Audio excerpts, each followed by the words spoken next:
The morning my son called to ask if he could move into my house, I was standing at the kitchen window watching the St. Lawrence fog roll in off the water.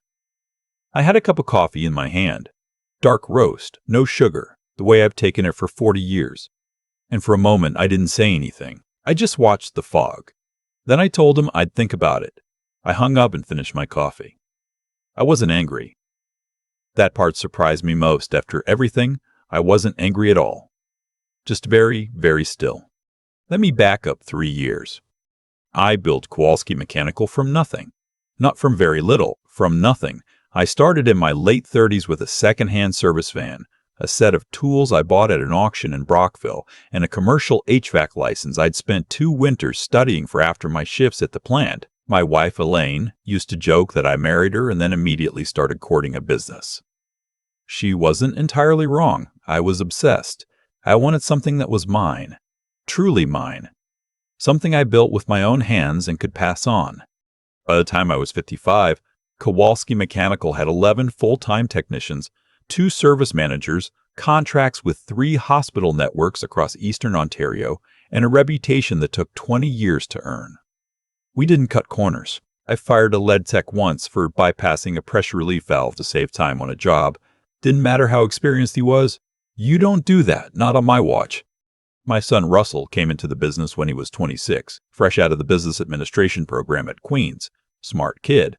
Always was. Better with numbers than I ever was, and I knew it. I give him the operations side, scheduling, procurement, payroll, and for the first 3 years it worked well. We weren't just father and son anymore, we were partners. Or so I believed. He married a woman named Paige around that time. I'm going to be honest. I never warmed to her the way I should have. She was polished in a way that felt performative, if that makes sense. Always saying the right things in company, but watching the room while she said them. Elaine told me I was being unfair, that I was protective of Russell and reading into things. She was probably right, at least partly. I told myself to give it time. Time didn't help. By Russell's 5th year in the business, I started noticing things. Small things at first. A supplier invoice that seemed high for the volume we'd ordered.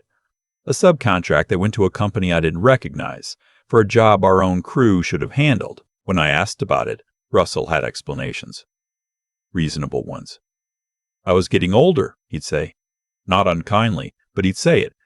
The industry had changed. Margins were differently now. He had relationships I wasn't aware of. I was 61 years old, and I had spent more than 2 decades building something, and my son was explaining the industry to me. I let it go more than once. That's the part I'm not proud of. The moment that changed everything was a Thursday afternoon in November. I came into the office early. I still kept an office there, technically, to look for an old project file I needed for a warranty dispute. Russell wasn't in yet. His computer was logged in. I wasn't snooping. I was looking for a binder on the shelf behind his desk, and the screen was just there, open, and what I saw made me stop moving entirely.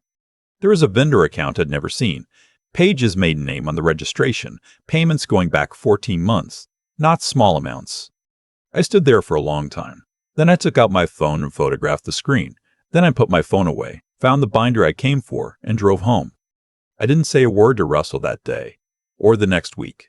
I called my accountant, a woman named Bev who'd handled my books since the early days, and I told her I needed a quiet, thorough review of the last 2 years of vendor transactions.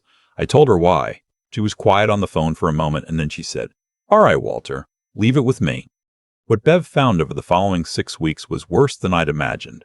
The vendor account was a shell, registered in Paige's former surname, operating out of a postal address in Mississauga. It had been billing Kowalski Mechanical for materials and logistics support that were either grossly inflated or, in several cases, entirely fictitious. The total, across 18 months, was a little over $340,000. My son had been stealing from me, from his own father, from the company I handed him a share of because I believed in him. I want to tell you, I handled it with grace from the start. I didn't. I sat in my kitchen for 2 nights and felt something I haven't felt since I was a young man, that sick, low humiliation of being made a fool of by someone you trusted completely. Elaine had passed 4 years earlier. She wasn't there to talk me through it. I ate toast for dinner both nights and went to bed early and stared at the ceiling. On the 3rd day, I called my lawyer. His name is Arthur Finch, and he's been practicing commercial law in Kingston for 35 years. I've used him for contracts, lease disputes, a lawsuit from a competitor that went nowhere. When I explained the situation, he listened without interrupting. Then he said, "Walter, do not tip your hand. Not yet. Let me talk to a forensic accountant I know in Toronto. In the meantime, go to work, be normal, say nothing." I did exactly that. For 11 weeks, I went to the office, had my coffee, reviewed job sheets, talked to the service managers, ate lunch at the same sandwich place on Division Street, and acted like a man who had no idea his son was robbing him. It was the hardest thing I have ever done, harder than anything in business, harder than starting from scratch, because every time Russell came into my office to show me a contract or ask about a client relationship, I had to look at him and respond like a father who still trusted his son. I do not recommend it, but I am glad I did it.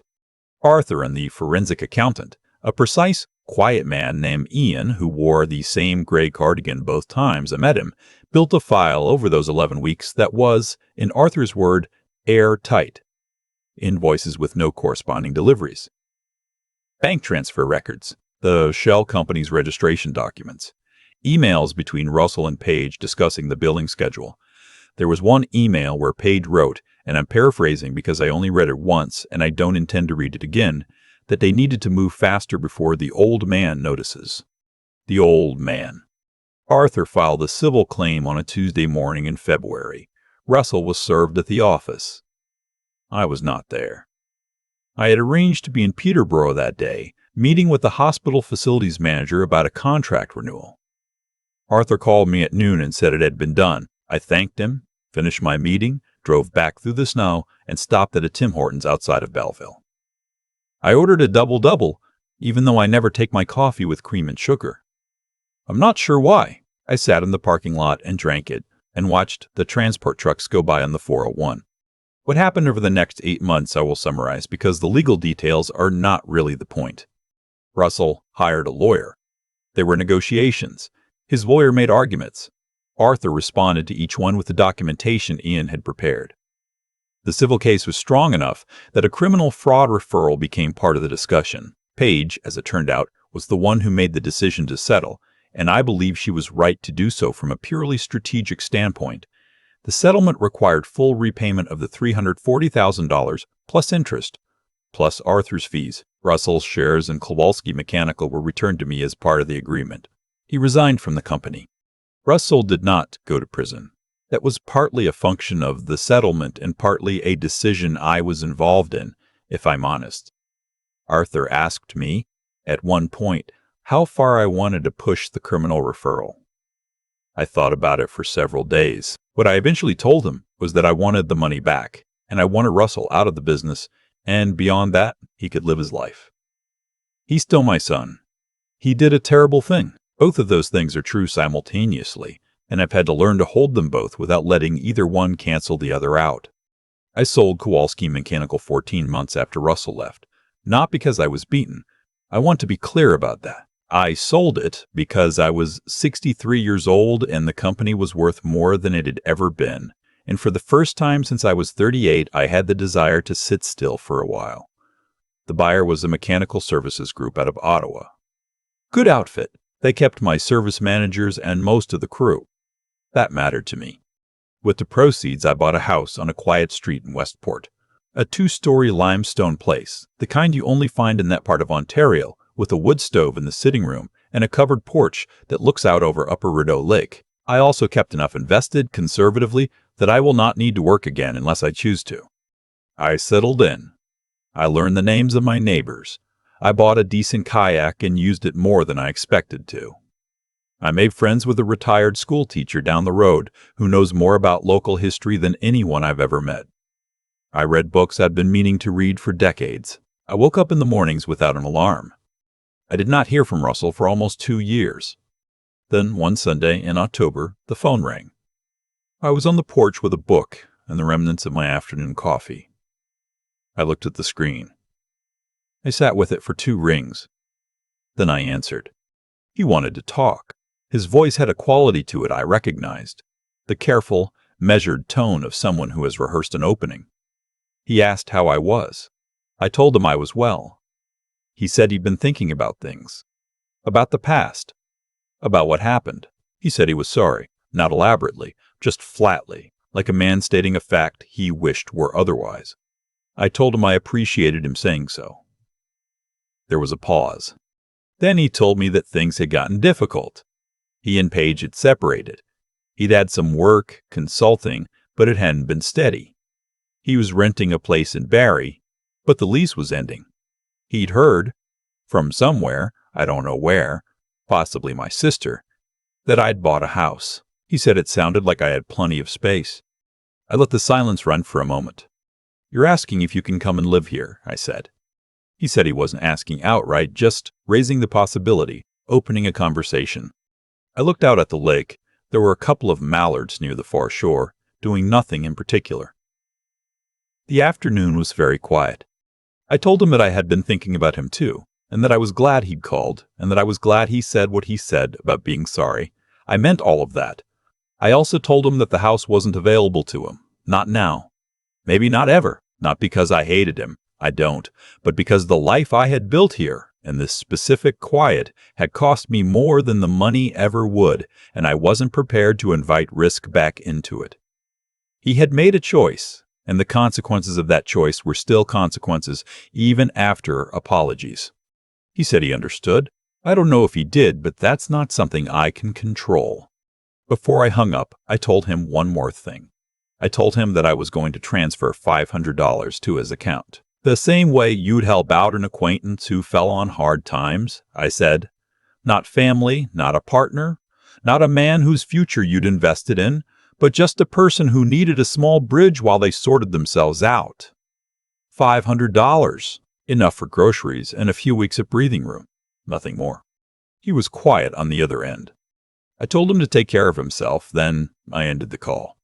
I set the phone on the arm of the chair and picked my book back up. The mallards had moved closer to shore. The wood smoke from somewhere down the road was coming in on the breeze, that particular early October smell that I have always loved about this part of the province. I sat there until the light started to go. Later that evening, I transferred the $500, the way I said I would. I always do what I say I'll do. That's the one thing nobody ever managed to take from me. I made dinner. Nothing complicated. A piece of salmon, some roasted potatoes, a glass of white wine that was probably better than the occasion required.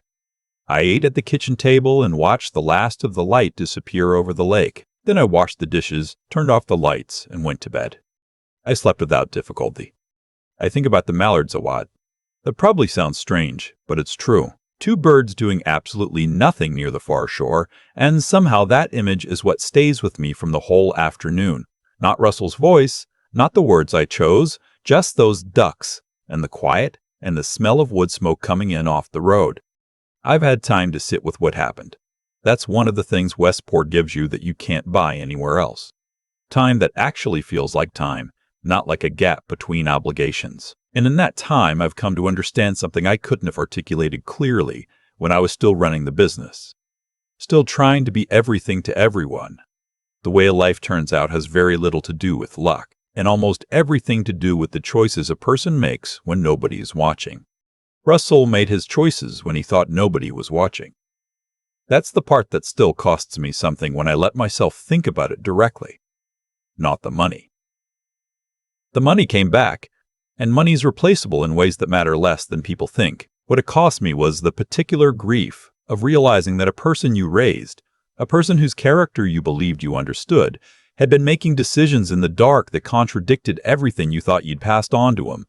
That's a different kind of loss. It doesn't have a clean edge to it. What I kept coming back to in those first months after the civil case settled was the question of how it happened. Not the mechanics. Bev and Ian laid those out clearly enough. But the deeper how. And what I eventually landed on was this. Russell was plenty intelligent. He always was, but intelligence without the willingness to use it honestly is just a sharper tool for causing harm. He knew exactly what he was doing. He understood the numbers, understood the exposure, understood that what he was building with Paige was a structure designed to deceive. The intelligence was there. The integrity wasn't. I don't say that to condemn him permanently, people can change. I genuinely hope he does. But I think one of the hardest things a person has to accept, and I'm 64 years old and I'm still accepting it, is that you cannot give someone else your values. You can model them, you can talk about them, you can build a company around them and make them visible every single day. But the moment of actually choosing them, that moment belongs entirely to the individual. Russell chose differently than I'd hoped. What carried me through the 11 weeks of saying nothing, of going to the office and drinking my coffee and behaving normally while Arthur and Ian built the case, that wasn't anger. Anger burns itself out too fast to be useful over 11 weeks. What carried me was something quieter, a kind of determination that had more to do with self-respect than revenge. I had built something real. I was not going to let it be quietly hollowed out. And I was not going to become someone I didn't recognize in the process of stopping it. That's the only thing I'd want anyone to take from my story, if they're inclined to take anything at all. Not that justice always arrives. I'm not naive enough to promise that. But that how you conduct yourself on the way to it matters enormously. It matters for practical reasons, because it keeps your case clean and your credibility intact. And it matters for reasons that are harder to name but more important. Because you have to live inside the person you become, long after the dispute is finished and the paperwork is signed and the other party has moved on to whatever comes next for them. I transferred the $500 the same evening, the way I said I would. I've thought about that gesture since. It wasn't generous, exactly. It was precise. It was the amount I'd give a stranger who'd fallen on hard times. Not nothing, but not family. The relationship had been redefined, and the $500 was the clearest way I knew to say so without a speech. The salmon was good that night. The wine was better than I deserved on a quiet Sunday. And the lake, as it always does, had no opinion about any of it. That, I've decided, is more than enough.